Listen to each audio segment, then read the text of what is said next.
All right. What is going on, guys? We are getting into the podcast. It's going to be about 30 seconds and then we're going to get going. But I want to give a quick minute for a few people to tune in.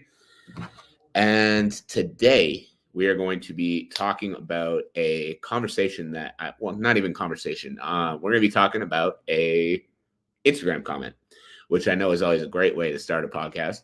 But the reason we're going to bring this one up is because honestly, I want to take a lesson away from it more so than anything else. It's not, nothing hateful or anything like that, but we're going to take some lessons away. So as you tune in, drop me a message. Let me know how training's going, how your week's going, just how life is going. I always like hearing from you guys. So we're going to get going, but drop me a message. Let me know how things are going. And guys, we're going to go in 3, 2, 1.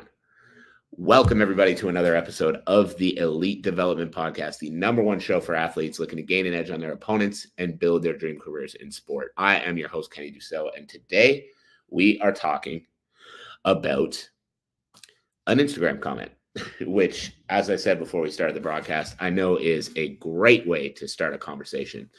But the reason we're going to talk about this was a post I made the other day, and I was talking about how being the best in your gym doesn't mean shit.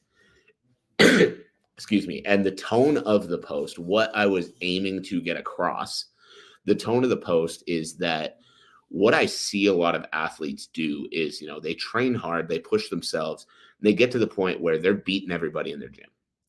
And then in their minds, they're going, well, I beat everybody in my gym. That means, I've made it. Like they think that everything they're doing is enough and they're, on the right path and all of that because they're better than everybody in their gym. And so with this post, what I really wanted to get across was I really want you to understand that, like I said in the post, being the best person in your gym doesn't mean shit, because that is one gym in one city, in one country, across the whole entire world. So if your goal is to be, as an example, a UFC world champion, you need to do a lot better than just being able to beat the people in your gym. And I got a comment on that post, and, not here to talk shit or anything like that, because everybody's allowed to have their feelings about the things that I say. It is a free country, free world for the most part, after all. And the comment basically said oh, so spend all your time worrying about what other people are doing and don't allow yourself to be told you're doing a good job. And no, not at all. But that's why I thought I would make this episode. And that's why the episode is titled Always Be Proud and Never Be Satisfied. Because absolutely, if you start training and you get yourself to a position where you're better than everyone in your gym, you should be proud of that. You should be proud of the fact that you put in the effort to improve your skills to the point that there's no one in your gym that can beat you. And you should be able to celebrate that. But when I say that doesn't mean shit, I'm not saying that in a negative way, like, oh, stop being happy that you've made all these improvements. No, absolutely be happy. But understand that that's the tip of the iceberg, right? Understand that's the tip of the iceberg. Understand that if you want to be the best in the world at something, you being better than the people in your gym doesn't matter, because that's one gym in one city out of the entire world. So you've got to understand that, yes, be proud of yourself, be excited about the skills, the conditioning, everything that you've built, be happy with how far you've come, and honestly, take the time to celebrate that. But understand that as you celebrate that, that doesn't mean that what you're doing right now, you just keep doing what you're doing and you're going to reach the top. One of my favorite examples of this, I always like to come back to myself in this show, because it helps me reflect on my own life, but also I hope that there's some valuable insights there for you guys as well, is building a business. When I started working with people online, I was sending PDFs to people that had exercise names written down on them with no videos, because I didn't know what the hell to do. And it was kind of forced on me due to COVID. I didn't really know how to do it. So I was sending PDFs to people. I didn't really know what to charge. So I was kind of throwing oh yeah, pay me $50 and I'll put together a plan for you and I'll send it to you. And like the plans weren't great. There was no real instruction. There was no communication, but that's all I knew how to do. But at the time, if I had just said, well, I'm running a business, it's making me some money, so I'm just going to keep doing what I'm doing, then there's no way it would have turned into what it's turned into. But because the mentality I take towards growing the business, improving my athletes, everything like that is always be proud of how far I've come, but never be satisfied. Understand there's a lot more to go. That is going to allow me to continue to improve my services, me to continue to improve the quality of what I do, and in turn, my athletes to continue to see better results, and in turn, opening bigger and bigger doors for me as I continue to work. And so, this is the mentality that I want to enforce with you guys as well. Stop thinking just because what you're doing right now is working, that's just the be all, end all, and the final answer, and all you ever need to keep doing.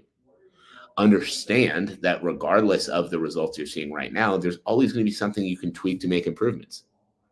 And sometimes you're going to tweak something, it's not going to work as well. And then in that case, stop tweaking it. Make a change, do something different. But what we need to understand is the goal is to always continue to see improvement. So, yes, you need to take a look at what you're doing, take the good things and continue to do the good things, but then ask yourself, what's the next step? Right? So a lot of these athletes that are, the best in their gym that think that, they're just killing the game, they're training hard, which is good, but they're not taking care of their body. They're not watching how they sleep. They're not thinking about their nutrition. They're not doing those little things outside of the gym that's going to continue to help them see more success. So they continue to do what they're doing, continue to beat everybody in their gym, and then they run into the best at this other gym that is doing those little things that you're not doing yet, and in turn, things start going poorly for you. But if you take that mentality today of, hey, I'm the best in my gym, but there's another thing I can improve, so I'm going to start working on, sleeping more, then you're going to see another level. And then once you take that in and you start working on that, and now all of a sudden you're sleeping better, you're recovering more, you're improving in that other area, what's the next level? And then once you take that next habit in, you start working on it, you start improving, you start making that next level of change. What's the next level? Every single time you're able to continue to search for whatever comes next and whatever is going to be the next step up for you, you're going to continue to improve and you're going to continue to reach higher levels in your career. But if you take that mindset of what I'm doing right now is enough, then again, it might be enough right now, but is it going to be enough when you reach one level higher than you're at, 2 levels higher than you're at, 3 levels higher than you're at? There's going to hit a point where it's not enough anymore. So to come back to, what brought me to making this episode is, yes, you should absolutely be able to look back and be proud of where you've come from, be proud of where you started, how much you've been able to accomplish, et cetera, et cetera, et cetera. But if you have high level goals, you also need to understand there's always new levels. There's always new ways to make improvement. There's always new things you can do in order to reach those new heights and in order to make those goals into reality. So guys, that is it. That is all. I hope you got some value from this. I hope you learned something. If you did, I would love to know what it is. Shoot me a message across any of my social media platforms. The ways that you can do that will be in the show notes below. As always, I hope you have a fantastic rest of your day, and I will catch you on the next episode.